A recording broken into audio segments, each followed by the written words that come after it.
I'm here with Unrested. yeah. So we're gonna do like an interview basically because his channel is pretty much blowing up. So we're hoping it'll keep blowing up, and we want to help other YouTubers. It's all about giving back to the community. So yeah. So let's just get started with the interview. Sure. All right. First question. How long have you been a YouTuber? A YouTuber. Okay, this is kind of a weird story whenever I tell this one because technically I've been doing YouTube for 10 years because I've had my channel since 2006. But my first 5 videos were literally just shots of Japan and music. I did no JFAC, which if nobody knows, that's my most famous show, Japan's Frequently Asked Questions. It was just literally like walk around Japan, speed up the camera a little bit, put some music in there that I liked, and that was it.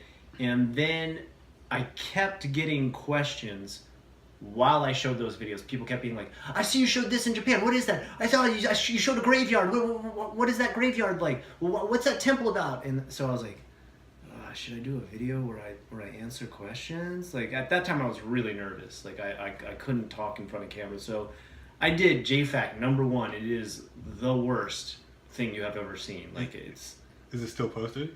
Still posted. I don't think I've ever deleted anything. I've privated some stuff just because. I might have to do a reaction video to it. Yeah, that would be perfect. That'd be great. Wait until you see my hair. It's like I think it's like down to here. Okay, my second question for you is, what is like a few of the biggest setbacks you've had as a YouTuber? Because everyone always talks about success, but I want to know like what has like slowed you down or stopped you at any point. Dang, that's a good question. Wow, I've never had that. That is a really good question. I really like that one, seriously. There's a couple things, like, now when you say roadblock, I think a lot of people have a negative image in their mind, but like, for example, my first son being born stopped me from recording for almost 3 months. People thought I had died. But no, nobody had died, somebody had been born. Welcome back from the dead. Yeah, thank you so much, feels great. The second time I had my next son, I was kind of ready for it. I knew to be prepared, like how much was gonna go on. It was still a bit of a bump in the road though. So you weren't dead too long, so. Yeah, that time I wasn't as dead. I died, but I got better. Other, like actual negative setbacks. Without getting too deep into it, I would have to say my delve into some of the drama that's happened before in our past community. And I blame myself, guys. Like, I take 100% blame. I should have never dipped my toe into the drama pool. I should have never ridden the drama train all the way to Dramaville. Yeah, Dramaville. Yeah. If you can absolutely remove yourself from any drama ever going on YouTube, do it. Do it. Remove, like, just don't. You can't help anything that is happening. I mean, and the only thing I would say, okay, I will say this. If your channel is being severely negatively affected, okay, that's where I would say step in and maybe like kind of take charge. Like if you're being accused of something that's very malicious and it's not true. Or if you have a friend, I'd say I would do that for my friends, I'd say I'd still step into drama if I saw a very good friend being attacked and I was like, look, I know this guy's stand-up dude. I would throw myself in front of the train for him. Yeah. Definitely. Okay. Drama and childbirth. There we go. Okay. Question number 3. So have you ever felt like quitting? Oh God, yeah. Yeah. I think every YouTuber ever has felt like quitting. Okay. Cause some people like for example, me and you both watch Casey Neistat. Yeah. Like, he never talks about quitting. Not really, but... Yeah, he has a tattoo that literally says, like, work harder. Yeah. So the things that made me really want to quit was, #1, this year, the biggest thing was when I did not understand we had the YouTube glitch. And I thought, like, I saw my subs going down every time I put a video up. So I was like, dude, people are hating me recently. I need to upload more. Well, guess what was happening? I was losing more subs faster. The more... Yeah, and I was just like, oh my God, I'm trying so hard. Like, I was like, every day I am uploading and I'm losing even more subs. Like, I literally was like at wit's end. And then other big YouTubers started to say that they were seeing the same problem. And I just felt like, it's not me. Guys, it's not me. I'm healed. Like, I couldn't believe it. I was just like, oh my God, it's not, you guys do like me. It's not me, it's YouTube. Like that kind of rejuvenated me. And I will say to anyone, when you do reach that point, and you probably will too. You will reach a point where you're like, is this really worth it? Like all this stress, putting up these videos, especially when you put up a video that you worked so damn hard on. Like you edited the hell out of it. You put green screen, you put After Effect, you hired actors, you did amazing sound. You even created your own songs and recorded them. And it's the most hard work you've ever put into one video. Gets barely any views, most thumbs downs you've ever had, really negative comments, maybe even shared on Reddit, Japan Circle Jerk board, and they're like, screw this guy, he sucks, I hate him, he's the worst person who's ever lived in Japan. You will have that happen. Like, I have a Pokemon video I worked very hard on, and I look back at it now and I can see why people didn't like it, but I had a Pokemon video I worked really hard on, and people absolutely hated it. Like, Poke fans tore me apart. I was being facetious. I love Pokemon, but I was just acting like a person who hated Pokemon, and I made fun of them, and like I just screwed everything up. Like I screwed up their names on purpose. Like I screwed up their powers. I just like You're like Jiggly Turtle. I just kept saying things that couldn't beat other things. I'd be like, "Yo, Fire, beat Psychic. Come on, just do this for me." And like if they wouldn't beat him, I'd just like knock him off the table. Like just really like rude, kind of like, wow, this guy sucks. Like. And then I would curse about like how childish Pokemon was, when even though I love it, I've got tons of Pokemon stuff. But that video bombed so hard. Pokemon fans came on there and just ripped me a new one. They're just like, screw you, screw your video, Poke fan out. And like that was it. That was the end of that. So yeah, I will say, yeah, things like that where a video does overly bad that I tried way too hard on. And that's why I always say, don't go too hard on a video and don't go too soft on a video. Kind of get it somewhere in the middle there and stop. There is a point. It's not like works of art that continually go on forever. You need to stop with a video at some point because you'll just crush yourself too much if people don't love it. I guess maybe that's just me. Okay, next question. So you're working on a business. Like, do you want to talk about? Yeah, sure. I can talk your about business. it. That's fine. That you're actually gonna start soon. The kindergarten. Yeah. Okay. Yeah, I can talk about it. I'm actually gonna do a video on this myself, so it's fine. Okay. It's fine. Yeah. All right. So you want me to go through the steps of how you start a business in Japan, or That'd be great. Yeah, sure. Why not? So if you are opening a brick and mortar business, and do you know what I mean when I say brick and mortar? Yeah. It means like you have a building. A building. You're not just like using a computer out of your house. And a lot of people don't know that. They're like, what do you mean brick? Does it have to be made out of brick and mortar then? No. Yeah, no metal, of course, and wood. Yeah. In Japan, it might be called a tatami mat and shoji door. Okay. There you go. There you go. So before you can even start that, there's so much red tape and loopholes and all these different things you got to go through. But first of all, you need to find your place that you're going to get. Lucky for me, the main reason I chose to start this was, number one, I love teaching, but number two, I had just recently inherited a small apartment from my mother-in-law. And that got me past the first stage of like finding a place to rent. So that's your first step, pretty much. Finding a place to rent, putting down key money, which is outrageous. You want to explain what key money is? Oh God. Or do you want me to? Why don't you go ahead and tell people what key money is? Key money is kind of like me going like this. Hey, how's it going? I like to rent this place. Here's like $1,000 to show my good kindness or what. I'm giving away free money. Yeah, so free money, yeah. Treat me nicely. Yeah. That's key money. Here's $1,000 I'll never see again. And if it's $1,000, that's actually not that bad. For no reason. Yeah, for no reason. You never see that money again. Ever. That money is gone. So when you rent an apartment, you might have to give them key money, which really sucks. It's not a deposit. You don't get it back. Yeah. So like even, okay, you put down key money. You rent the apartment for 1 month. Earthquake. No key money back. Okay? No key money back. So yeah. Just so you know. So I got past the renting step, lucky for me.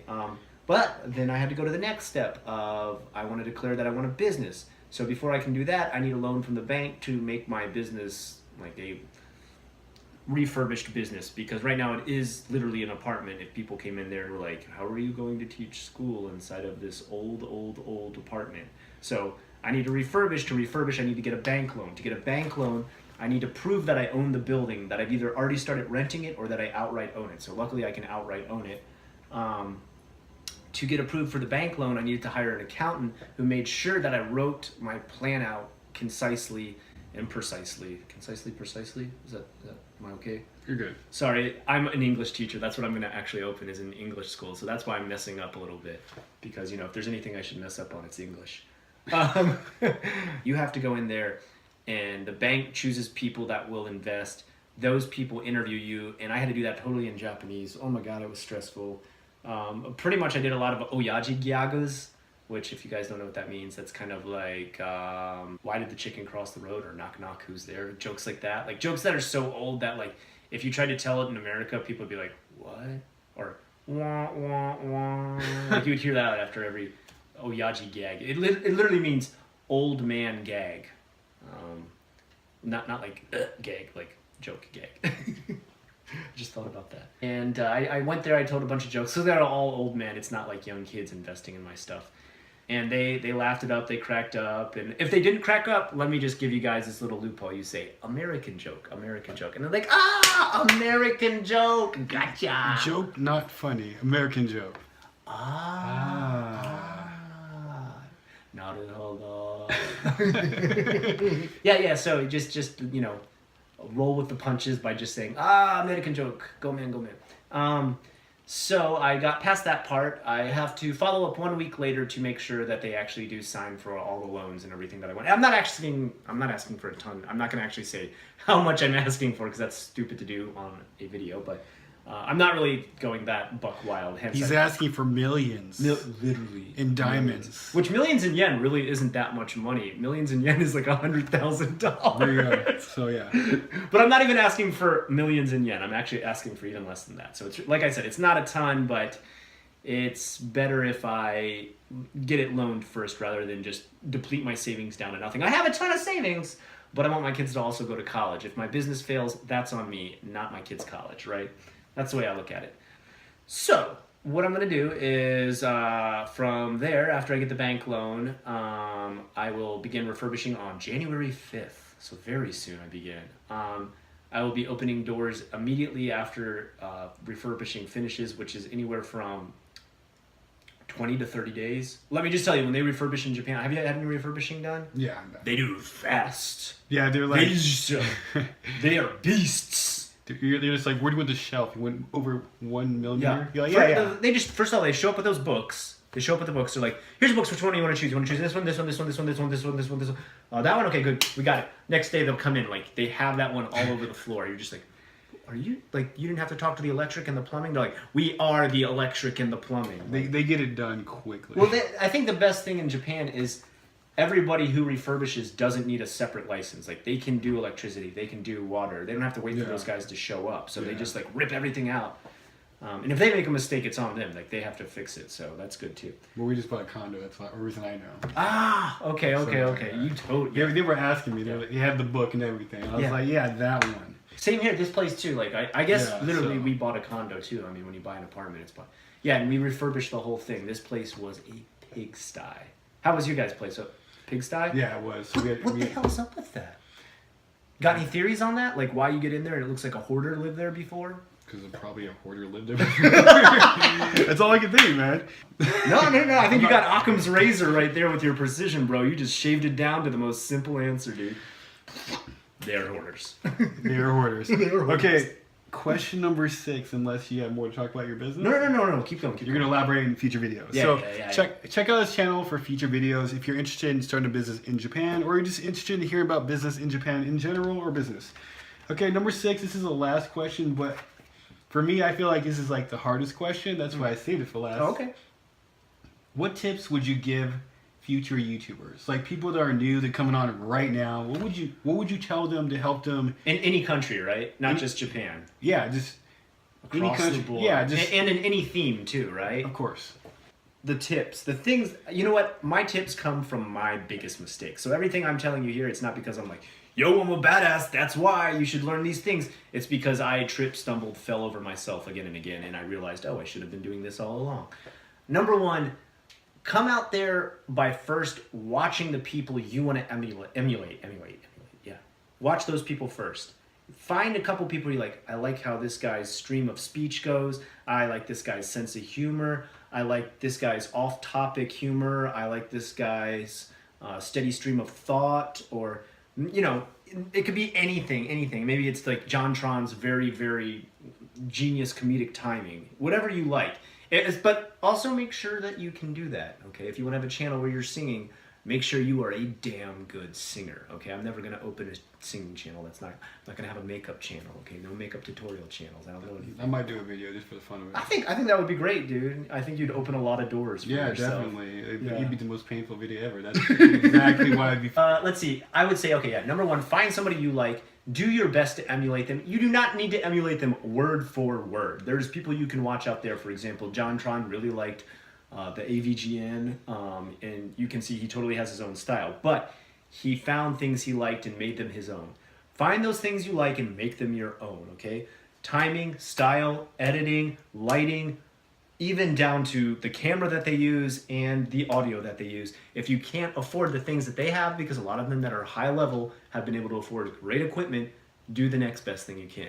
Even if you're starting with just an iPhone, do it. The most important thing that I see people never start their channels, they never just do it, all right? I would say, yeah, number one, like, you know, find your person you like, emulate them. If you can't get exactly what they have, do the best with what you have. You will never get started if you never get started. That was the biggest thing. Like I said with the beginning of my channel, I really didn't want to talk on camera. I thought, and I did, sound like an idiot when I first talked. I was literally, you guys want JFAC, so here's some questions that like people ask me. Like that's how my very first video, I was like literally mumbling. I couldn't look at the camera.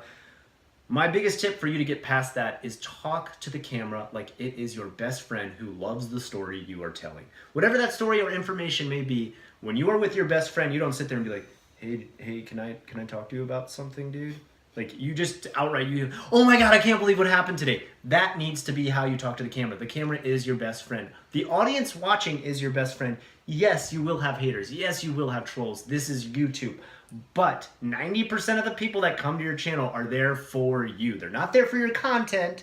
They're not there for your amazing looks. Well, maybe sometimes. Maybe some of you girls. You never know. Hey, some of you girls, hey. man. I swear, if I had a big set of knockers, I would have so many more subscribed. Me too. All right. Back on topic. Let's see. Okay, so, yeah, people like you for you. Make your channel for you. Oh, and okay, last tip. Be passionate for what you want to make, not what YouTube wants, okay? You will fail miserably if you look at somebody, try to copy someone, and also try to copy all the same topics as them. You will be miserable. If you're just doing the same things again and again and again and again and rehashing old stuff, number one, you'll never grow, you'll never get new subscribers. Find the things and the aspects of the genre that you're doing that you are completely passionate about. If you want to do movies, but you really love horror movies, then really focus on horror movies. Yeah, okay, there might be a couple, big popular movies out there, Grammy Award winners, that, everybody talks about. But if that's not your thing, don't worry about them. Don't talk about them, because if you try to, they're going to know you sound disinterested. Follow your passions. Make your videos for you first, and it will show. It will show so well that you are just in love with this topic, even if it's you being in love with hating the topic. If there's something you're virulently passionate about hating, do that too. It will show. I can tell you some of my biggest hits are my rant videos, where I just have a damn awful day and I go off on a person who made my day really bad. Yeah. Those view counts are just massive, and I feel bad because I feel like nobody wants to come onto YouTube and just listen to my BS, but I'm just like, I can't hold it back. I have to spew this information, and then people are just like, dude, I just love to hear you rant about your day. It's so funny. Like, whatever they get out of it, it's fine. Like, I'm not there like, what, you don't hate the person like I do? Like, even if they say like, dude, you're too sensitive, shut up. Like, they came there and watched the whole thing, and they gave me the view, and they gave me a comment, and they had the interaction, and they watched it. And I don't ever want to take it back. I'm very passionate about it. It makes you human, right? Yes. That right there, what he just said, show your human side. Do not make a personality for YouTube. You can make your personality a more turned up volume of yourself. Like, it can be Scott level 11, all right? It can be you turned up to past level 10. But don't try to make a completely different person. That will, oh my God, it'll show up so Miranda's fast. thing. Yeah. She's actually funny in a silly way, but like. Well, I mean, there's some people like, I feel like Boogie when he does, what's his fake character? Boogie 2988. Yeah, where what is the character's name? Cletus or something? I don't know, where he flips out. There's a part of that character in him, so it's so easy for him to transition to that, like, and it makes it very believable. Like, if you can do that, do those characters. Yes. Yeah, if you're good at characters or voices or whatever, you just... Yeah. Okay. Right, what do we got? The last question is, do you have any trolls? Do I? Have you had any trolls yet? Of course, of course. Let me just tell you a little something about trolls. Being hated means you're relevant, okay? Until you get hated, you are not relevant. Enjoy that hate. That hate comes with YouTube. You just got to deal with it. There's no, that will never go away. There's not one thing you're going to say that's going to cure trolls, okay? There's not one thing you're going to say, that's like, I'm going to write an anti-glacier book. Like, that's about, like, what you might as well do, I'm going to tell Mother Earth that she shouldn't have any more earthquakes. Like, do something like that. That's about the equivalent to try and get rid of trolls. Trolls will always exist because of the internet. How do you deal with them? Every troll's a little bit different. Like, if they're really not original, I'll tell them to go back to troll school. Like, if they say something like, your face is ugly and you're stupid, I'm just like, oh my god, is that the best you can? Go back to troll school. Come back when you've learned a little bit. Yeah. If they hit me up with one, like, I had one hit me up one yesterday. Do I want to share this one? Yeah, let me just share this one. This is kind of concerning I did one on how living in Japan changes you. And I said, when you live in Japan, you walk around a lot more. You also eat a lot healthier because you mostly eat fish and rice. And this one troll was like, fuck you, dude. I've seen Tikio Sam. He's fat as fuck. I had to stop and just be like, oh my god. Like, can I just say no comment to this one and laugh to myself? Yeah. I didn't know what, like, there's some that just, like, knock me out of my seat that I'm just like, that is hilarious. That is so funny. Like, if they make you really, like, reflect on yourself or other people and, like, be like, damn, that's true. Like, there is some really reflective trolls out there that are, like, they're on another level. Like, they're making you actually face some of your biggest demons. And I think you should respect them to a certain extent. If they're just being, like, bigoted or racist or just outright cruel to your other subscribers, delete them, block them. Like, don't make your subscribers have to deal with that, okay? Like, if they're just saying absolutely horrible stuff to people, block and delete them and grow bigger. But otherwise, the ones that are so-so or just vanilla, tell them to go back to troll school. The ones that, like, hit you deep inside, listen to them. And the ones that are mean to your subscribers, take care of your subscribers. Take care of your viewers. They come first, all right? Take care of them like they are your children. That is your family right there. And you take care of them. If someone was on there yelling insults at your family, you would knock them the fuck out, right? Like, of course. Yeah. Do the same thing. No doubt. Yeah, do the same thing to those trolls. My channel, you guys already know, Superman Japan. Yes. This right here, he focuses on the dark side. I said he's more like Batman. Or I am the Batman of Japan. I think I'm not the vlogger Japan asked for. I'm the vlogger they deserve. I'm sure this video went long enough. That's fine. But check out Unrested. He's pretty awesome. He makes tons of videos about Japan. He's like a decade ahead of me, so... Yeah, but you need to just subscribe to this guy because he's already a million steps ahead of where I was when I started my channel. Like, if I had been at this point when I started, then I wouldn't be 10 years down the road only 60K subs. I would be, like, way past 100K. But this guy, he'll be there. He'll be there. It takes craziness. You gotta be crazy. No, I'm waiting for this guy to blow up, so hopefully he'll reach back through the door and pull me through that million subs door. That's how it works. It's a slingshot. So he throws me out, I pull him up. Yeah. And we go up together. It's all about, at the same time, honestly, it's about giving back. So It is. It's something that our community sadly is lacking a lot recently. I think all over YouTube, right? Well, like when I started, like I told you, like I honestly was like, okay, you jump into YouTube, you're like, everyone's competition. This is Sparta. Are you not entertained, viewers? Right? Yeah. Then I met you and I was like, okay, this guy's nice. That's weird. Why is people nice to me? This is Sparta. There's no niceness in Sparta. Like there's that drama scene is brutal. Like those guys tear each other apart all the time. I've just always found when I first started, people were extremely nice to me. And they gave me shout outs that blew my channel up. And I remember saying, if I ever got up past 10K, which I did, I would be doing the same. I was like, I'm going to do the same thing. Well, I mean, even if I got past 1,000, but you're not really doing a lot of work for people if you're only past 1,000 at this point. But I said, if I ever got a little bit bigger, I was like, I need to return this favor. Like, this was something that I still, and to this day, respect people like Give Me a Break Man, Give Me a Flake Man. Sadly, Hiko Simon, who's recently left the scene, they gave me shouts out that blew up my channel. And to this day, I owe them for that. Like, I feel like if I ever got bigger than them, I would definitely reach back through the door and pull them through. So I feel like we should all do that. Know where you came from. We all had to start somewhere. Get in where you fit in, right? Yeah, exactly. So yeah. So great interview, man. I loved it. Yeah, I think, but at the same time, like since I'm glad I realized it's not a competition. Yeah, actually, you kind of helped me realize that. You will. Don't worry. You'll hit some aspects. There are some alleyways even in our little niche genre that has competition, and it can get scary. My best advice is just stick with us nicer ones. Just stick with us that are like more rooting for you rather than fighting you. That's true. Yeah. All right, this is Sparta though. You got anything else? This is Sparta. Yes, this is Sparta. Anything else you want to say to the audience before we cut this off? Oh, I know. Socks first, then shoes. Peace.